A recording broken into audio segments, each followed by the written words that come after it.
Real Country 1430 AM and 107.3 FM WRDN. I'm Brian Winnekins from World Dairy Expo, and thank you to our expo sponsors, including Synergy Co-op, AMPI, Dairy Farmers of Wisconsin, Compeer Financial, and the Animal Wellness Center of Buffalo Valley, along with Annabis Silo. And joining us right now is Mike North with Ever.ag. We're at his booth here at Expo, and we're going to talk about the dairy markets today. Mike, I saw the headlines a few days ago. Butter shortage. AMPI's been kind of running a little bit less as well because of staffing issues and all of that. Is that going to be something that's going to continue to affect the market?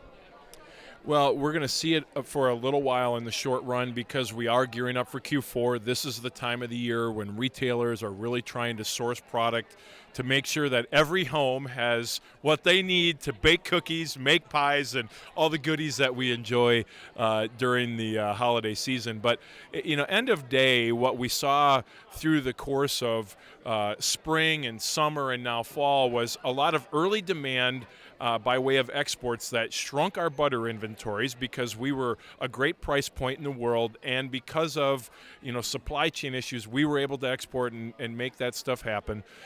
And then we came into the summer. There was a big draw on butter and fat generally, as there was a big movement to the churn for ice cream, lots of activity there, and generally some of our own internal supply chain issues and the incapacity we had to kind of move butter around. So you saw cream multiples rise through the summer, and it sucked cream away and not allow it to go back to the churn. So as we talk about the setup, all year long we've been dealing with this. All year long we've been watching this and talking about how we were going to get squeezed going into fall.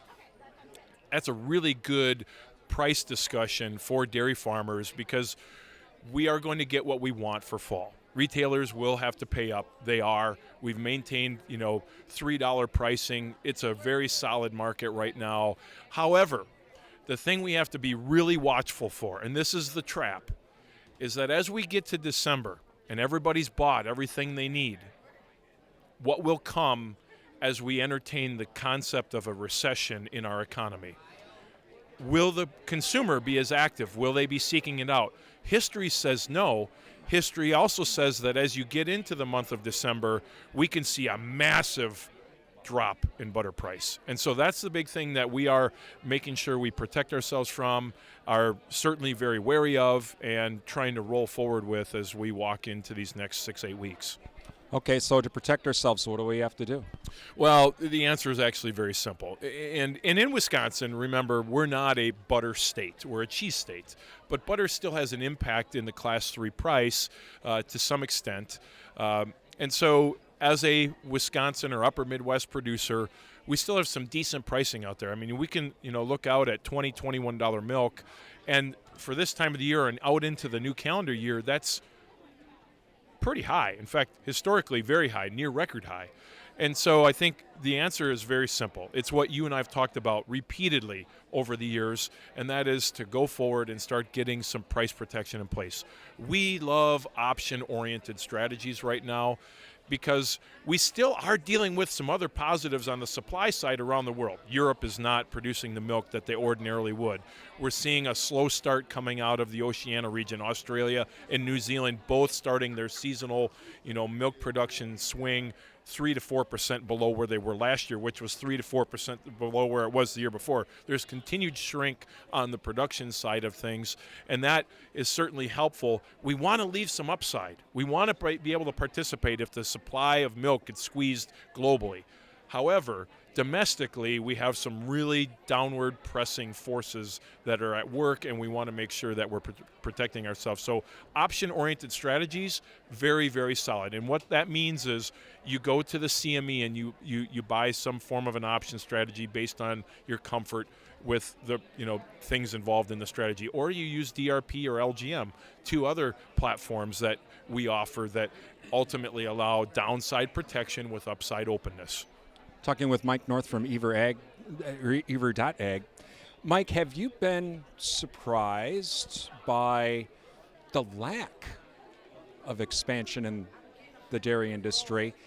And is it because part of it is because of the input costs are so high? But has that been maybe kind of a benefit because we haven't normally, when we see this, every dairy farmer on the planet is doing what? Let's make more milk. And then we get in, but we haven't seen that. We haven't seen a jump in cow numbers. We haven't seen these big rises in response. And so as much as everybody doesn't like the higher input costs, has that been kind of a benefit that it's kept a lid on that? Yeah, and the point you raise is really one of three forces that have been at work to prevent expansion. Obviously feed costs and the overall input costs, and you can throw labor in there and the whole kit and caboodle. That ultimately is keeping people from expanding because they don't want to walk into a major capital expenditure and then have the floor drop out from underneath them with a high cost structure. They just don't want to be caught in that trap. So that's one of the things out there. Nationally, we still have a quota system that is maintaining a presence in different geographies, also keeping people from expanding. And then lastly, let's say you're not held by either of those concerns. Where are you going to find someone to build you a new freestall barn or a new parlor? And then what are you going to have to pay in terms of building materials to get that done? It's really cost prohibitive to think about expansion right now from that front too. And so there's been a general suppression on production growth across the country for any one of those three reasons. And as we, look forward, I think that'll, flatten itself out over time and we can kind of go back to business as normal. But we just have a very unique mix of circumstances right now that are preventing us from going any further. Is there a potential breaking point though where dairy farmers are like, these prices are, or is there an opportunity cost? Let's rephrase that. Is there an opportunity cost here, you think, for dairy farmers of having to wait because of all of these issues? Or is it probably best? This is something that it's not a bad thing. Well, the way I look at it is it's not necessarily good or bad. It's just where we find ourselves right now. There's, in my 28 years, never been a time when we've seen this kind of a setup where we're dealing with massive supply chain issues, which are starting to resolve themselves, together with a macroeconomic picture that's cloudy at best and maybe scary at worst, together with all sorts of geopolitical crosswinds when it comes to global trade, and at the same time, this really high cost of production. And I think as a byproduct, there's so much noise. Most people are just saying, I'm going to sit still for now. And I think that's okay. I wouldn't say it's good or it's bad, but because there's so much noise, people are afraid to say, okay, I really want to, but I can't, or I absolutely don't want to. They're just kind of caught in the middle somewhere and just kind of buying time and, floating along here trying to do what they can with what they already have. So it's an interesting environment. We'll see how we come out the backside. Well, my science instructor and business research instructor always said doing nothing is always an option. Let's remember, for capital expansion, that's always that is one option to do. So, Mike, if dairy farmers though have other questions they want to chat, how can they get a hold of you? It's really easy. Our website is in our name. It's Ever.ag. That's it.